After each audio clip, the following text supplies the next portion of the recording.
আধা ঘন্টা হচ্ছে, হুট করে বলে ঘামছে নুনি। আমি ফ্যান চালিয়ে দিলাম, তাতেও ঘাম হচ্ছে দেখি, এসিও দিলাম। এখন বুকে ব্যথা হচ্ছে বলে এভাবে শ্বাস ফেলছেন। ধ্রুব তাকে একবার দেখলো সৌরভকে। ওর বুকেও কোথাও না কোথাও একটা অস্থিরতা বয়ে বেড়াচ্ছে। চাইলেও শান্ত থাকতে পারছে না। ও সেভাবেই গম্ভীর মুখে উঠে দাঁড়ালো। ফোন বের করে কল লাগালো পাশের হাসপাতালের অ্যাম্বুলেন্সের নাম্বারে। সবাইকে এত ব্যস্ত হতে দেখে সৌরভ অস্ফুটে কিছু বলার চেষ্টা করলেন। ও ওষুধ নিয়েছি আমি, সময় দাও, ঠিক হয়ে যাবে। বলে আবারও লম্বা করে শ্বাস টেনে নিলে নিজের ভেতর। বুকের ব্যথাটাও সঙ্গে কামড়ে ধরল। বলে বুকটা আবারও চেপে ধরেন সৌরভ। ধ্রুব এসব শুনছে না যেমন। ও ফোন কানে সৌরভের দিকে চেয়ে কাটকাট গলায় বলল, একটু স্থির থাকতে পারো না? কথা বলছি তো আমি। আমাকে দেখতে দিন সব। সৌরভ আধো আধো চোখ খুলে তাকিয়ে রইলেন অমন অস্থিরভাবে পায়চারি করা ধ্রুবর দিকে। তৃণাও চোখের জল আঁচলে মুছে পাশ থেকে ধমকে ওঠেন। রাখো, তোমার ঠিক আছি। সারাক্ষণ একটা মানুষ এত প্রেশার নিলে হবেই তো এইসব ব্যারামি। ইলেকশন ধুয়ে এখন পানি খাও তুমি। কার ভোগান্তি হচ্ছে এখন, কে সাফার করছে? সৌরভ এসব শুনে না, তখনও তার চোখ ধ্রুবর দিকে। ধ্রুব একদণ্ড শান্তিতে বসে নেই। ডক্টর ম্যানেজ করে ফেলেছে, নার্স রেডি রাখছে। অস্থির এক ধ্রুবকে দেখেন সৌরভ, যে তার বাবাকে মূল্যায়ন করে না, অথচ বাবার একটু অসুস্থতায় পাগল হয়ে গেছে। অ্যাম্বুলেন্স আসছে। ধ্রুব কল কেটে সৌরভের পাশে চেয়ার টেনে আবার বসলো। ওর চোখ মুখ চূড়ান্ত গম্ভীর। থমথমে মুখে মাথায় নিচু করে মেঝের দিকে চেয়ে বসে আছে সেই কখন থেকে ওভাবেই। সৌরভ ইয়ামিনকে ধ্রুব যত অবজ্ঞাই করুক না কেন, দিন শেষে আপন বলতে শুধুই একটা মানুষই আছে ওর জীবনে, যার রক্ত ধ্রুব নিজের শরীরে বয়ে বেড়াচ্ছে। হোক ধ্রুব তাকে পছন্দ করে না, তবুও ধ্রুব হয়েই সে আছে। ধ্রুব হয়তো বা এই মানুষকে হারাতে চায় না কোনোদিনও। অথচ এই সবগুলো তো ধ্রুব অথচ এই শব্দগুলো তো ধ্রুব কোনোদিনও বলবে না তার সামনে। বলার ইচ্ছেও নেই কখনো। অ্যাম্বুলেন্স এসেছে। সৌরভকে শোয়া থেকে স্ট্রেচারে উঠাচ্ছে কিছু লোক। তৃণাও তৈরি। আশেপাশ দেখে হঠাৎ উনি জিজ্ঞাসা করে বসলেন। অদিতি কোথায়? এ প্রশ্নে ধ্রুবর টনক নড়ল। অদিতি অপেক্ষা করছে এখনো। চিন্তায় মাথা থেকে বেরিয়ে গেছিল এই ব্যাপারটা। ও পাশ থেকে একজন মহিলা সার্ভেন্টকে ডেকে বলল, অদিতিকে ডেকে দিন, বলবেন আমি দেখছি। মহিলা সার্ভেন্ট মাথা নাড়ালো। একটু পর অদিতি সুতির একটা শাড়ি পরে এসেছে সৌরভের রুমে। ধ্রুব ওর দিকে তাকালো একবার। শাড়িটা দেখে ধ্রুব হয়তো বা অপরাধ বোধ হচ্ছিল। ধ্রুব ওভাবেই চেয়ে রইল। অদিতি সেটা বুঝেও মৃদু হেসে মাথা নাড়ল। ধ্রুব অদিতির থেকে চোখ সরিয়ে আবারও সৌরভের দিকে তাকালো। রাস্তায় অ্যাম্বুলেন্স। সৌরভ হঠাৎ করে অজ্ঞান হয়ে যান। ধ্রুব তখন অস্থির হয়ে উঠল হুট করে। অদিতি দেখলো ওই গম্ভীর ধ্রুব ইয়ামিনের চোখে মুখের কি করুণ দশা, যেন উড়ে নিয়ে যেতে চায় অ্যাম্বুলেন্স। অ্যাম্বুলেন্সের সাইরেনের শব্দ বেড়েই যাচ্ছে ক্রমশ। হাসপাতালে এসে ডক্টর মানব সৌরভের পুরনো রিপোর্ট দেখে পুরো দস্তুর আহাম্মক হয়ে গেলেন। ধ্রুবর দিকে চেয়ে বললেন, ধ্রুব, তোমার বাবা কি নিয়মিত মেডিসিন নেন নাকি? ধ্রুব কিছুটা অপ্রস্তুত হয়ে তৃণার দিকে তাকালো। ও তো এসব নিয়ে কখনো মাথা ব্যথা রাখেনি। লোক ছিল সৌরভের, সেই দেখভাল করত এইসব বিষয়ে। ধ্রুবর মুখটা তেতো হয়ে গেল। তৃণা ডক্টরকে বললেন, মেডিসিন নিয়মিত খাওয়ানোর দায়িত্ব ওনার সেক্রেটারি ছিল। ডক্টর মানব তৃণার দিকে তাকিয়ে বললেন। সে কোথায় এখন? তৃণা জবাবে বললেন, ছুটিতে 15 দিন ধরে, 1 সপ্তাহ ধরে আমি খাওয়াচ্ছি মেডিসিন। ডক্টর মানব চিন্তিত হয়ে গেলেন। বললেন, ধ্রুব, তোমার বাবা আমি জানি কেউ হয়তো বা ছিলই না এই 15 দিন ওনার টেক কেয়ার করার জন্য, তাই এই অনিয়মিত হয় ওনার হার্ট অ্যাটাক হয়েছে। রিং বসানো লাগবে হার্টে। ধ্রুব হতভম্ব তাকিয়ে রইল ডক্টরের দিকে। ধ্রুব আসলে একটা লুজার, নিজেও এসব খেয়াল রাখেনি ইগোর বশবর্তী হয়ে। না কাউকে রেখেছে এসব দেখার জন্য। ইলেকশনের ঝামেলায় পড়ে সৌরভ নিজেও বেখেয়াল ছিলেন। ধ্রুব অপরাধবোধটুকু দাবিয়ে রেখে স্বাভাবিক গলায় বলল, দ্রুত জ্বালাকে করান, সার্জারি করতে হলে করুন। ডক্টর মানব মাথা নাড়লেন। দ্রুত পায়ে ঢুকলেন ওটি রুমে। সার্জারি হচ্ছে। ধ্রুব তখন থেকে ওটি রুমের সামনে ওভাবে স্থির দাঁড়িয়ে রয়েছে। ওর বুক কাঁপছে, হাত শিভারিং হচ্ছে। হয়তো বা পুনরায় বহুদিন পর আবার ওই এক অসুখ চেপে ধরতে চাইছে ধ্রুবকে। অদিতি ওর জীবনে আসার পর শেষ কবে ওর অ্যাংজাইটি অ্যাটাক হয়েছিল ওর নিজেরও মনে নেই। আজ আবার সেই জঘন্য বিশ্রী কিছু সিস্টেম দেখা দিচ্ছে ওর শরীরে। আপনার মেডিসিন। একটা ট্যাবলেটের পাতা বাড়িয়ে রেখেছে ধ্রুবর দিকে। ধ্রুব পাশে তাকালো। অদিতি স্বাভাবিকভাবে পানির গ্লাস এক হাতে, অপর হাতে মেডিসিন নিয়ে দাঁড়িয়ে রয়েছে। ধ্রুব অবাক হয়ে কিছুটা। ওর এই অসুস্থতার ব্যাপারে তো কখনো অদিতিকে বলা হয়নি। অদিতি হয়তোবা ধ্রুবর ওই চাহনি বুঝে বলল। ইমন ভাইয়া বলেছে মেডিসিন ফার্মেসি থেকে কিনে এনেছি। ধ্রুব কিছু বলল না, শুধু ট্যাবলেট খেয়ে নিয়ে পানির গ্লাস অদিতির হাতে দিয়ে দিল। অদিতি সেসব রেখে এসে ধ্রুবর পাশে দাঁড়ালো। ওভাবে ধ্রুবর ন্যায় ওটির দিকে চেয়ে থেকে বলল। বাবা ঠিক হয়ে যাবেন ধ্রুব, টেনশন করবেন না। ধ্রুব উত্তরে নীরব থাকলো। হুট করে ওর যেন আজ কিছু একটার ভয় হচ্ছে, কিছু একটা হারিয়ে ফেলার তীব্র ভয়, নিজের যোগ্য দায়িত্বটুকু থেকে হেরে যাওয়ার ভয়। আর যদি সৌরভ ইয়ামিনের কিছু হয়ে যায়, ওপারে ধ্রুব মাকে কি জবাব দিবে? মায়ের শেষ ভরসা তো ধ্রুব ছিল। কারিশমা চৌধুরী মারা যাবার দিন ধ্রুবকে হাতে ধরে বলেছিলেন তার অনুপস্থিতিতে তার বাবার খেয়াল রাখার জন্যে। ধ্রুব চেয়েছিল মায়ের কথা রাখতে, কিন্তু তার মাঝখানে তৃণা চলে এলো ওদের জীবনে।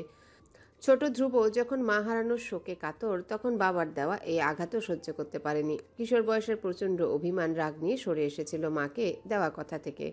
আর আজ ধ্রুব আস্তে করে একটা লম্বা বেঞ্চের একপাশে বসে দুহাতে মাথার চুল খামচে ধরে বসে থাকলো কেবিনের বাইরে।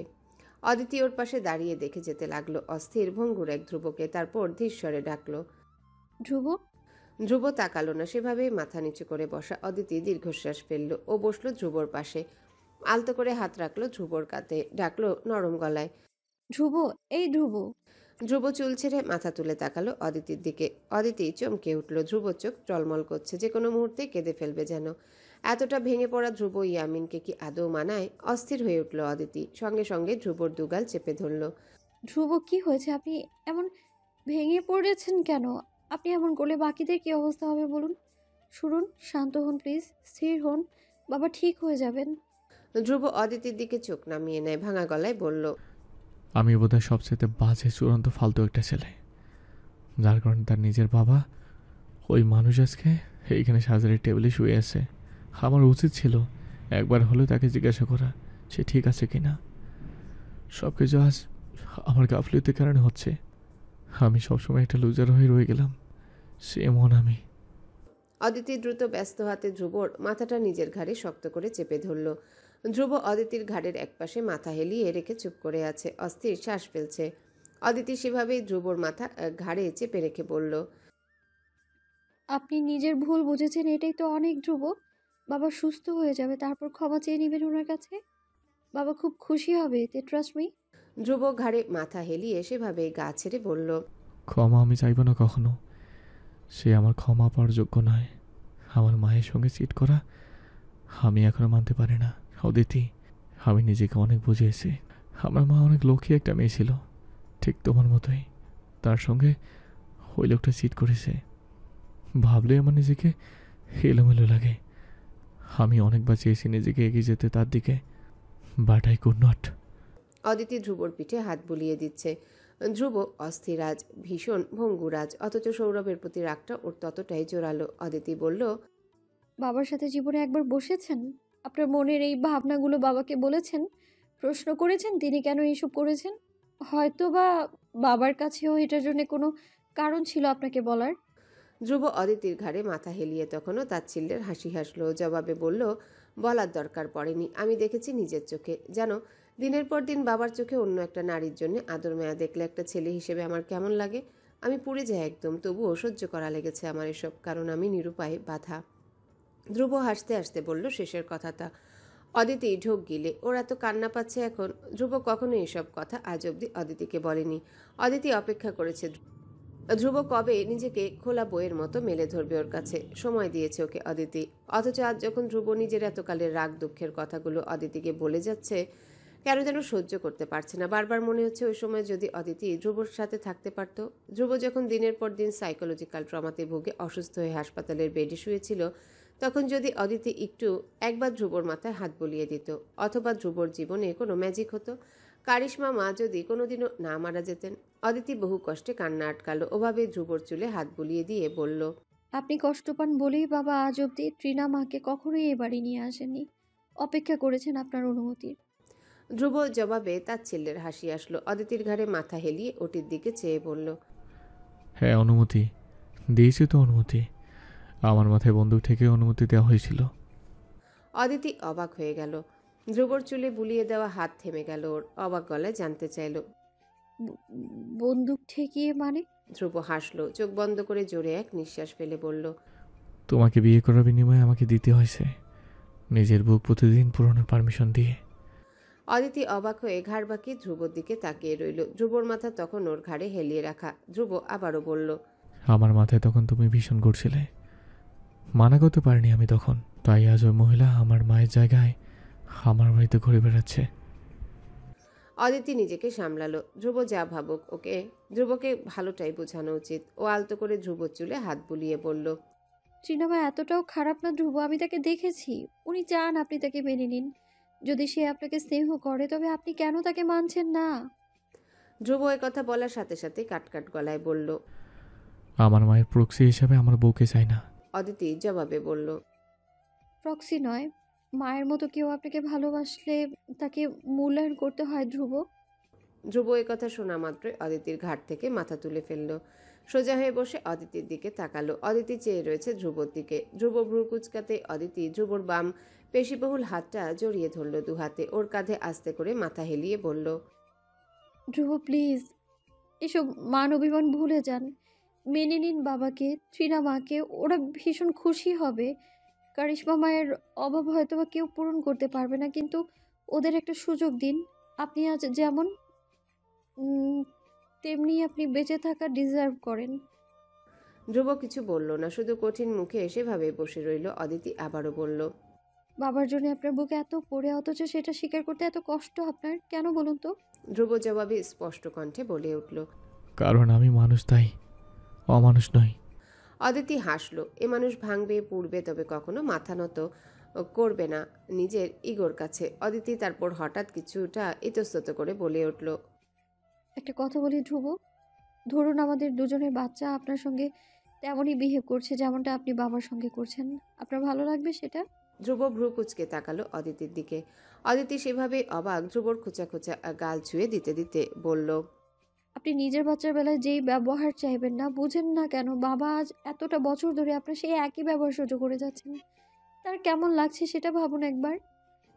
ধ্রুব এবার হুট করে প্রচণ্ড রাগ হলো। সেই রাগের রেশ ধরেই বলল, নো, আমি অবভিয়াসলি বেটার বাবা হব, তার মতো নয়। আমাকে ওনার সঙ্গে তুলনা করছো? পাগল তুমি? অদিতি ধ্রুবর রাগকে এখনো প্রচণ্ড ভয় পায়, তাই এবারেও পেল। কিছুটা দোনমনো করেও বলার চেষ্টা করলো, প্লিজ হাইপার হবেন না। আপনি যদি বেস্ট বাবা হন, বাবাও একজন বেস্ট বাবা হবার চেষ্টা করছেন। কি করেননি উনি আপনার জন্য? আপনার জন্য জান তার সব সময় হাজির থাকে। আপনি কোনোদিন জানতে চেয়েছেন সে ভালো আছে কিনা? অথচ সে সব সময় আপনার ভালো থাকার দোয়া করেন। সামনে না থেকেও আপনি আপনার প্রতিটা বিপদে আপনার পাশে থাকেন।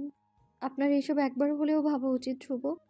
ধ্রুব কিছু বলবে তার আগে অদিতি ওকে চুপ করিয়ে দিতে বলল, পরে আমি বলি আগে। আপনি জানেন আমার আপনার সঙ্গে বিয়েতে বাবা এত খুশি ছিলেন কেন?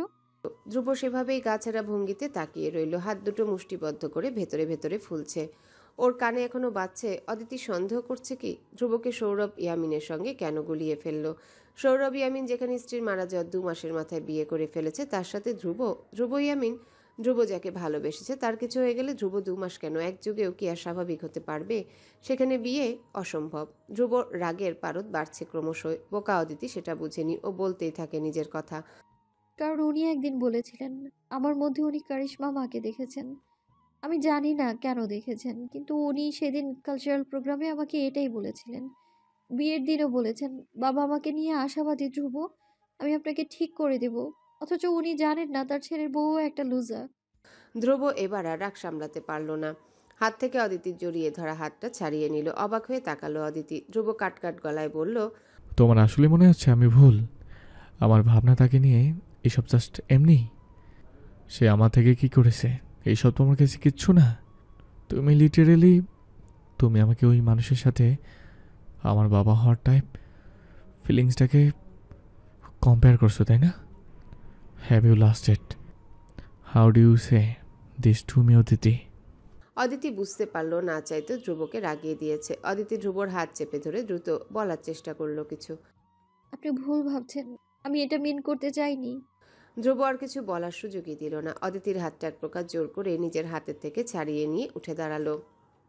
চলে যাবে তার আগে পেছন থেকে খপ করে ওর হাতটা চেপে ধরে অদিতি। আবারও কৈফিয়ত দেওয়ার চেষ্টা করে। ধ্রুব প্লিজ আমার কথা তো শুনুন। ধ্রুব শুনে না, জোর করে হাত ছাড়িয়ে নিল অদিতির। বড় বড় পা ফেলে চলে গেল সামনে। সিগারেট ধরিয়ে সেটা ওখানে দাঁড়িয়েই ফুঁকতে লাগলো। অদিতি তাকিয়ে রইল নির্নিমেষ ওর দিকে। আজকের রাতটা এত বিস্বাদ কেন?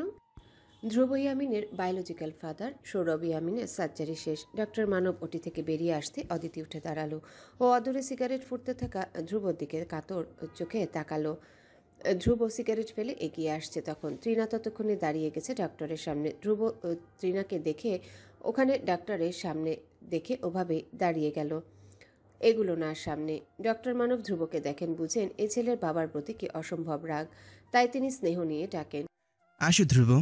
ধ্রুব তৃণার দিকে বাঁকা চোখে চেয়ে এগুলো। ডক্টরের সামনে দাঁড়াতে তৃণা ইতস্তত ভঙ্গিতে সরে দাঁড়ালো। ডক্টর, ধ্রুব, তৃণা দুজনের দিকে চেয়ে বললেন, অপারেশন সাকসেসফুল। আমরা কেবিনে শিফট করব শীঘ্রই। কিন্তু ধ্রুব, তোমার কাজ কিন্তু এখন অনেক বেড়েছে। প্রপার টেক কেয়ারের প্রয়োজন, তাই নিয়মিত হেলদি খাবার, একটা healthy life, healthy hygiene maintain এইসব করতে হবে। তৃণা এবার কিছুটা আকুল গলায় বলল।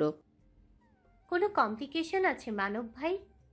ডক্টর জবাবে বললেন, নেই একেবারে তা বলছি না, তবে কেয়ার জরুরি। নিয়মিত মেডিসিন নেওয়া, health update, blood pressure record করে আমাকে মাস শেষে চার্ট জমা দিবেন। তৃণা চিন্তিত মুখে মাথা হেলালো। অস্থিরভাবে বারবার ওটির জানালার দিকে তাকাচ্ছে। একবার যদি উইন্ডো দিয়ে সৌরভের মুখটুকু দেখতে পারত। ডক্টর মানব এবার গম্ভীর চোখে ধ্রুবর দিকে তাকালেন। ধ্রুবর কাঁধে হাত রেখে বললেন, তুমি একটু সাইডে আসো আমার সঙ্গে।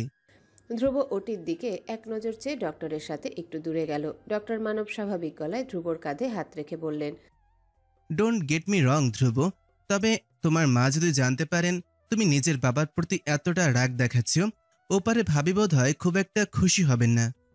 ডক্টর মানব থামলেন। ধ্রুব থমথমে চোখে ওটির দিকে চেয়ে রয়েছে। তখনও ডক্টর মানব আবারও বললেন, রাগ ফেলে দাও, এখনই বলবো না। ওই রাগ অনেক বছর ধরে মাথায় রেখেছ, একদিনে সম্ভব না ফেলে দেওয়া। কিন্তু নিজের দিক থেকে সৌরভকে বাঁচিয়ে রাখতে কিছু না হয় রাগ স্যাক্রিফাইস করো, কোঅপারেট করো আমার সাথে। খেয়াল রাখো তার বাবা হারিয়ে গেলে আর বাবা পাওয়া যায় না ধ্রুব। সৌরভ তোমার মুখে বাবা ডাক শোনার জন্য কতটা তড়পায় এটা আমরা জানি। Don't desperate him and your mother. Dhruba উত্তরে শুধুই নীরব থাকলো। ডক্টর মানব ধ্রুবর কাঁধে হালকা চাপড় দিয়ে চলে গেলেন নিজের রুমের দিকে। ধ্রুব তখনও হাত মুষ্টিবদ্ধ করে ওভাবে চেয়ে রয়েছে ওটির দিকে, যেখানে সৌরভ শুয়ে আছেন অসুস্থ অবস্থাতে। সৌরভকে বাড়িতে আনা হয়েছে। বাড়িতে অসুস্থ সৌরভকে নিয়ে রীতিমতো হুলস্থুল কাণ্ড ঘটছে। সবাই ব্যতিব্যস্ত তাকে নিয়ে। সঙ্গে পার্টির লোকদের নিয়মিত বাসায় আনাগোনা। তৃণা এক হাতে সবটা সামলাচ্ছেন দেখে অদিতি নিজেও হাতে হাত মিলাচ্ছে। সেদিক থেকে এক বিন্দুও বসার ফুরসতটুকুও পাচ্ছে না। সারাক্ষণ রান্নাঘরেই থাকছে। এক্সাম সামনে ওর, অথচ পড়াশোনা, বিয়ে, প্রেম, অসুস্থতা মিলিয়ে ওসব পড়াশোনা রীতিমতো লাটে উঠেছে। দুপুরে খাওয়া দাওয়ার পরে এবারই লোকেরা চা কফি সর্বদাই খায়। আজ আবার দুপুরে সৌরভের পার্টির বেশ কয়েকজন লোক এবারই খেয়ে এখন বসার ঘরে বসে আড্ডা দিচ্ছেন। সৌরভও অসুস্থতা নিয়ে কোনো রকমে বসেছেন ওদের সাথে। সামনে ইলেকশন, দলের লোকদের বলে বলে না দিলে এক একটা কাজে ফাঁকি দেওয়া শুরু করে। তাই অমন চূড়ান্ত অসুস্থ অবস্থাতেও মুখে মুখে নির্বাচনের রোডম্যাপ নিয়ে আলোচনায় বসেছেন দলের লোকের সাথে। অদিতি রান্নাঘরে চা বানাচ্ছে সবার জন্য। তৃণা সবেই সৌরভের জন্য গ্রিন টি নিয়ে বসার ঘরে গেছেন। অদিতি যখন চায়ের কাপে দুধ চিনি মেশাচ্ছে ঠিক তখন ধ্রুব রান্নাঘরে এলো। অদিতি ওকে দেখে উনি শুরুতে, ও চা বানাতে ব্যস্ত। তখনই শুনতে পেল একটা কর্কশ গলার স্বর। হালিমা, আমার কপি কোথায়? এতদিনও আপনাদের বলে দেওয়া লাগে এটা? অদিতি এমন রাগান্বিত উঁচু গলা শুনে চমকে উঠে পেছনে ফিরে তাকালো। ধ্রুব ওর দিকে কড়া চোখে একবার তাকিয়ে চোখ সরিয়ে হালিমার দিকে আবারও তাকালো। হালিমা মাছ কাটছিল রাতের জন্য। উনি ধ্রুবর গলায় শটান দাঁড়িয়ে গেছে বটি ছেড়ে, আমতা আমতা করছে কিছু বলে। স্যার আপনি তো নিজেই ধ্রুব এবার অদিতির রাগটুকু ওর সঙ্গেই দেখালো, চেঁচিয়ে উঠল। তো সব সময় নিজে বানিয়ে দেখে এখনও বানাতে লাগবে? দ্রুত কপি রুমে পাঠাও। অদিতি ঢোক গিলে শুধু তাকিয়ে রইল ধ্রুবর দিকে। ধ্রুব এমন রাগ দেখিয়ে তারপর বড় বড় পা ফেলে চলে গেল। অদিতি তখন ওভাবে চায়ের কেতলি হাতে শুধু চেয়ে রয়েছে ধ্রুবর যাওয়ার দিকে। ধ্রুব এলো। কতক্ষণ শুধু শুধু কাজের মেয়েটার উপর চেঁচালো। ও বুঝে না অদিতি ওসব। কার রাগ কাকে দেখাচ্ছেন? ওর চোখ টলমল করে উঠল মুহূর্তেই। আজ এক সপ্তাহ ধরে ধ্রুব ওর সঙ্গে কথা বলে না, রাতেও দূরে দূরে থাকে। অদিতি কথা বলার কত চেষ্টা করেছে, লাজ ভুলে কতবার জড়িয়ে ধরেছে, অথচ ধ্রুব নিজেই সরে সরে থেকেছে পুরোটা সময়। অদিতিকে ধ্রুবর এই বদলে যাওয়া আজকাল ভীষণ পোড়ায়। ধ্রুব ওর রাগীও জানে, জেনে বুঝে জড়িয়েছে এই সম্পর্কে। তাই বলে বিয়ের পরের দিন থেকেও নিজের রাগী সত্তাটুকু অদিতিকে দেখানো লাগলো। অদিতি কত আশা রেখেছিল বিয়ের পর এই করবে সেই করবে, অথচ রিসেপশনের দিন চলে এলো। ধ্রুবর সঙ্গে তেমন কোয়ালিটি টাইমটুকুও কাটানো হলো না। ধ্রুব ওভাবে ব্যবহার দিতে পারলো ওকে? এই তার ভালোবাসা? মুখে তো বড় করে বলে, আমি তোমাকে পাওয়ার জন্য সাফার করেছি অদিতি, আমি জানি তুমি আমার কতটা শখের। ধ্যাৎ, কিছু শখের না, সব ফাউল কথা ছিল ওগুলো। কথায় বলে না, যখন কেউ কাঙ্ক্ষিত জিনিস পেয়ে যায় তখন সেটার মূল্য থাকে না। অদিতির বেলায় বোধহয় তাই ঘটতে যাচ্ছে। ধ্রুব চায় না অদিতি ওর বাবা ছেলের মধ্যে ঢুকুক, তাই তো যাও, ঢুকবে না। ধ্রুব একটু কথা বলুক ওর সাথে, একটু আদর করে ছুঁয়ে দিক আগের মতো, আরও একটু কাছেও আসুক সময়ে অসময়ে। ভাবি স্যারের জন্য কফিটা কি আমি বানাবো? হালিমা এক হাতে ভাবুক অদিতিকে ঠেলল। অদিতির ভাবনা ভেঙে গেল। ও চমকে উঠে দ্রুত শাড়ির আঁচলে চোখ মুছে ফেলল। তাড়াহুড়ো করে কেতলি থেকে চা ঢেলে ভাঙা গলায় বলল, আমি বানাচ্ছি, তুমি মাছ কেটে নাও। হালিমা শুধু ফেল ফেল করে অদিতির চোখ মুখ দেখল, ওর ভাঙা গলাটাও শুনল। অদিতি মানুষ দিয়ে চা পাঠিয়ে দিল সৌরভের বসার ঘরে, কারণ ধ্রুব নিষেধ আছে সৌরভের পার্টির লোকের সামনে যাওয়া নিয়ে। চা পাঠিয়ে কফি বানানো শুরু করলো। হালিমা মাছ বানানো বাদ দিয়ে শুধু দেখতে লাগলো টলমলে চোখওয়ালি অদিতিকে। আহারে, নতুন এলো মেয়েটা বিয়ে করে। ধ্রুব স্যারের রাগ ওনারেও ছাড়ল না। এই ছেলের দিয়ে আসলেই কিছু হবে না। কত করে সেদিন বসার ঘরে বলল ভাবিরে বিয়ে করবার চায়, তো এখন ভাবিরে কাদাইতাছে বাড়ি এনে। বেটা মানুষ করে এই জন্যে হালিমার ভালো লাগে না কোনোদিনও।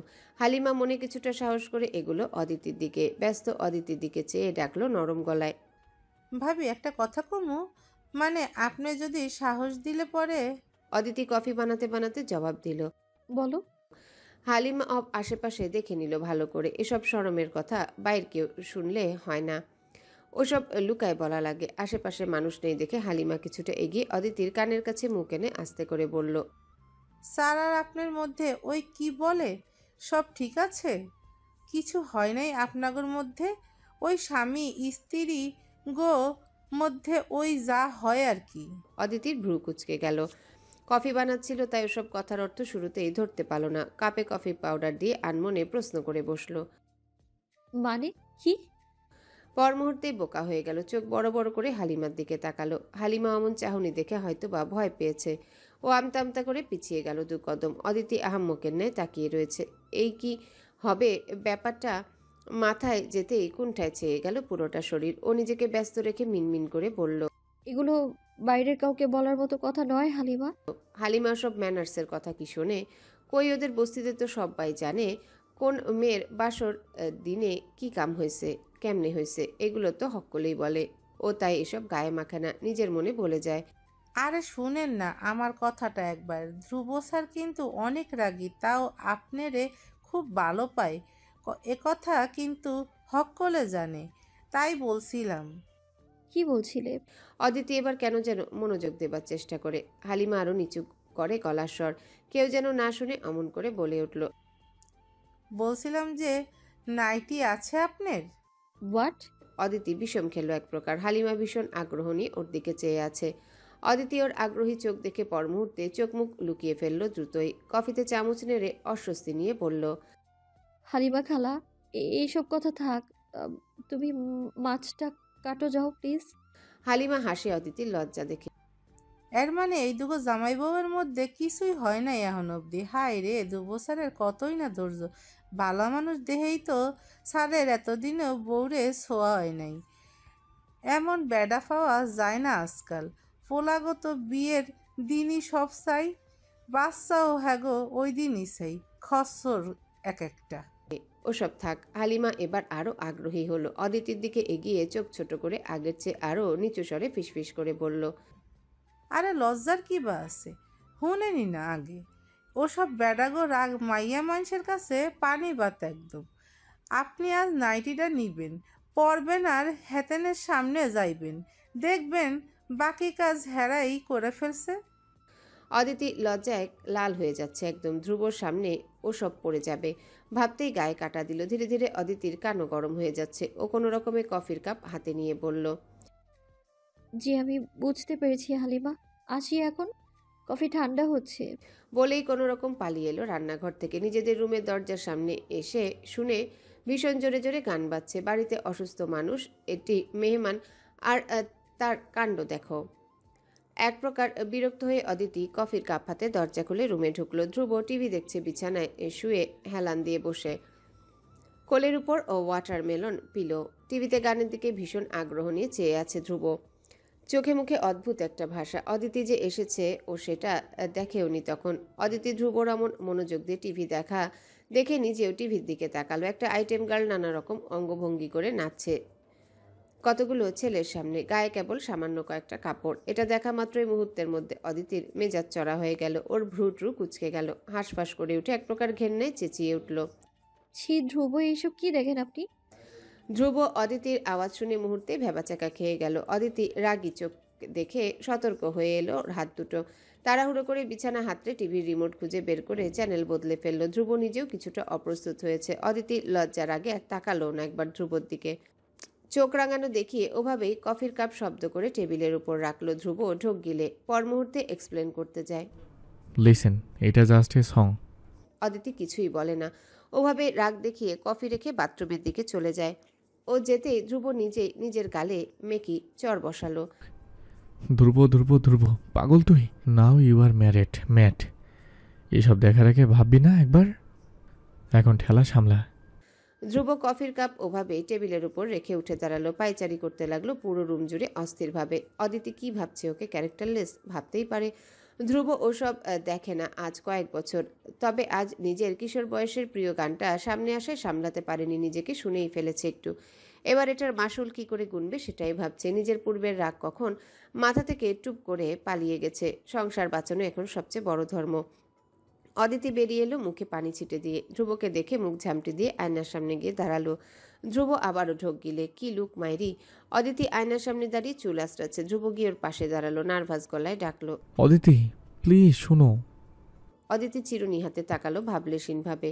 ধ্রুব হাসার চেষ্টা করে বলল, আমি এসব দেখে না অনেক বছর হয়ে গেছে, বাট কিছু ইন্টোলিজে বলতেও তো কিছু আছে, তাই না? ফেভারিট গান ছিল এটা আমার এক সময়। অদিতি শুনলো মন দিয়ে এক্সপ্লেনেশনটা, তারপর ছোট্ট করে নিঃশ্বাস ফেলে আবারও চুল আঁচড়াতে মন দিল। ধ্রুবর এবার রাগ হলো কেন যেন, বেশি বাড়াবাড়ি হচ্ছে এখন। ও এক্সপ্লেন করেছে না। অদিতি কি আদৌ জানে ও ধ্রুবর লাইফে আসার পর কি কি বাজে অভ্যাস ধ্রুব ছেড়ে দিয়েছে? তারপরও সামান্য এটা বিষয় নিয়ে এত সিন ক্রিয়েট সহ্য হলো না ধ্রুবর। ও অদিতির হাত থেকে চিরুনি এক প্রকার কেড়ে নিয়ে নিল। অদিতি ভাবলেশীনভাবে তাকালো আবারও। ধ্রুব কিছুটা জোর দেখিয়ে বলল, সরি বলছি না আমি, তারপরে চুপ কেন? অদিতি এবার কথা বলল। আপনি বিয়ে করেছেন? ধ্রুব ভ্রু কুচকালো। মানে? উত্তর দিন আগে আমায়। অদিতি কড়া গলায় বলল। ধ্রুব হতাশ গলায় উত্তর দিয়ে দিল, হুম। আমি যদি এখন একটা ছেলেকে ওভাবে তাড়িয়ে তাড়িয়ে দেখি, আপনার ভালো লাগবে? অদিতি সরাসরি উত্তর চাইল। ধ্রুব চোখ উল্টে ফেলল। কোথাকার কথা কোথায় গিয়ে করাচ্ছে। ওভাবেই চোখ উল্টে হতাশ গলায় বলল, don't try to make me jealous Aditi. ও সময় এখন আমাদের দুজনের কারোই না, আমরা ম্যারিড ইয়ার। অদিতি এবার রেগে গেল হঠাৎ, রাগী গলায় বলল, এটা জেলাসির প্রশ্নই। আমার সামনে আপনি ওই আইটেম গার্লের পেট দেখছেন, বুক দেখছেন, আমার ভালো লাগছে, জ্বলছে আমারও। বলেই রাগ দেখিয়ে ধ্রুবর হাত থেকে চিরুনি টেনে আবারও চুল আঁচড়াতে মন দিল। ধ্রুব ওভাবেই তাকিয়ে রইল অদিতির দিকে। মেয়েটা এত পোড়ায় ওকে আজকাল। অদিতি রাগ দেখলেই ধ্রুব সবসময় কেন কথা হারিয়ে ফেলবে। ও তো ধ্রুবই আমিন। ও তো আগে এমন ছিলই না কখনো। এই মেয়েটা একদিন ওকে নির্ঘাত পাগল করে ছেড়ে দিবে। ধ্রুব হার মানল। পরাজিত সৈনিকের ন্যায় অদিতিকে পেছন থেকে জড়িয়ে ধরে ঘাড়ে থুতনি রাখলো। অদিতি চুল আঁচড়ানো থামিয়ে চোখ নামিয়ে নিল। রাগে অভিমানে আয়নায়ও তাকালো না ধ্রুবর দিকে। বারবার মনের মধ্যে ৮০ কেজি জেলাসির আগুন ফুটছে। ধ্রুব কেন ওই মেয়েকে ওইভাবে দেখেছে? ওর চোখ শুধু অদিতির দিকে থাকা উচিত ছিল। অদিতি এটা ভেবেই আবারও ছটফট করতে শুরু করে দিল। ছাড়ুন আমায়, জানো ওসব খারাপ গান গিয়ে দেখুন আপনি। ধ্রুব অস্থির অদিতিকে সামলানোর চেষ্টা করে বলল, স্টপ অদিতি, এমনভাবে বলছে যেন ওটা পর্ণ ছিল। অ্যান্ড আমি বলেছি ওসব আমি আর দেখিও না। তাও আবার বলছি, আমি ধরব চোখ শুধুমাত্র আমার ওয়াইফ অদিতি হায়াতের পেট বুক দেখে থাকবে, অন্য কারো দিকে যাবে না, কখনো না। অদিতি এই কথা শোনা মাত্র লজ্জায় চোখ নামিয়ে নিল। ধ্রুব ওভাবে বলে কেন? এত ঠোঁটকাটাও মানুষ হয়? লজ্জায় অদিতি ছটফট বন্ধ করে দিল। ধ্রুব ওর কানে লতিতে চুমু খেলো একটা গাঢ়ভাবে। অদিতি চোখ বুজে জোরে শ্বাস ফেললো। ধ্রুব ওর কানের কাছে গিয়ে ফিসফিসালো, ছেলেবেলার গান ছিল ওটা, তখন এটা ড্রিম ছিল আমার। বলবো? অদিতি তাকিয়ে রইল আয়নায় ধ্রুবর দিকে। ধ্রুব আবারও বলল। রাগ করলে বলবো না। অদিতি মন ছটফট করছে ধ্রুবর ইচ্ছে শোনার জন্য, তাই আগে পিছে না ভেবে ওভাবেই বলে দিল। কি ড্রিম? ধ্রুব ওর কানের কাছে ফিসফিস করে বলল কিছু একটা। কথাগুলি কানে যেয়ে পর মুহূর্তে অদিতি সেটা শুনেই ছিটকে সরে গেল ধ্রুবর থেকে। মুহূর্তে নাকমুখ কুচকে ফেলল। ছি, আমি ওটা পরবো না। আপনার মাইন্ড এত অশ্লীল কেন? ধ্রুবর হাত টেনে ওকে আবারও নিজের বুকে ফেলল। দুহাতে কোমর চেপে ওকে টেনে নিল নিজের দিকে। অদিতি ধ্রুবর বুকে হাত রেখে ওকে ঠেলছে। ধ্রুব ওভাবে চেপে রেখেই বলল। বউ হও আমার, হক আছে আমার তোমাকে ওভাবে দেখার। অদিতি নিচু স্বরে বলল। বউ হলেও আমি ওসব পড়ি না, কোনোদিনও করিও নি। কোনোদিন করিনি মানে? ও হ্যালো, ওসব ডান্স হাজব্যান্ডের সামনে ঠিক আছে, আর কারোর সামনে করলে খুন করে দেবো একদম। ধ্রুব ধমক দিয়ে বলল। অদিতি দুহাতে কোমরে রাখা ধ্রুবর হাতে হাত চেপে রেখে কাতর গলায় বলল। হ্যালো বন্ধুরা, পরবর্তী পার্ট খুব তাড়াতাড়ি আসবে, তো সবাই অপেক্ষায় থাকো। আর চ্যানেলটি যারা এখনো সাবস্ক্রাইব করোনি তারা পরবর্তী পার্ট দেখার জন্য চ্যানেলটি সাবস্ক্রাইব করে রেখো। ধন্যবাদ সবাইকে, আমাদের সাথেই থেকো।